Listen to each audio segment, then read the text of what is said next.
Здравствуйте, саламатсыздар ма?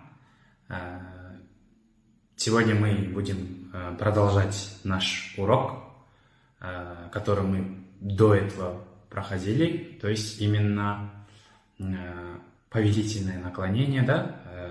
Приказная форма, форма просьбы, форма инициативы, да? То есть в целом все это взаимосвязано в казахском языке. Например, когда мы самому себе приказываем, это у нас получается инициативой в казахском языке. Например, мен бүгін тамақ жасайын. Здесь бүгін это сегодня, мен это я, тамақ жасау это приготовить еду. То есть мен бүгін тамақ жасайын. Давайте я сегодня приготовлю еду. То есть он проявляет инициативу, приказывает самому себе. То есть приказ самому себе это считается инициативой. То есть давайте я, да? Мен бүгін тамақ жасайын. Вот окончание будет ин.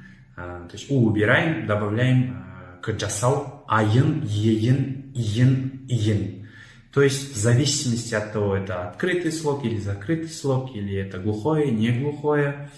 Ну, то есть не гласное или негласное, или открытый или закрытый слог, или, конечно, самое последнее слово у нас буква, то есть самая последняя буква, она гласная и согласная, от этого будет зависеть, какое именно окончание мы будем ставить, или суффикс. В данном случае джаса убираем, это у нас гласное, поэтому мы ставим согласную, краткую и, да? Так как у нас открытый слог, открытая буква, да, именно гласная буква, то и после краткий и будем ставить и это у нас тоже открытая гласная. То есть открытый гласный идет только с открытыми гласными, да. Мен бүгін тамақ жасайын. Давайте я сегодня приготовлю еду.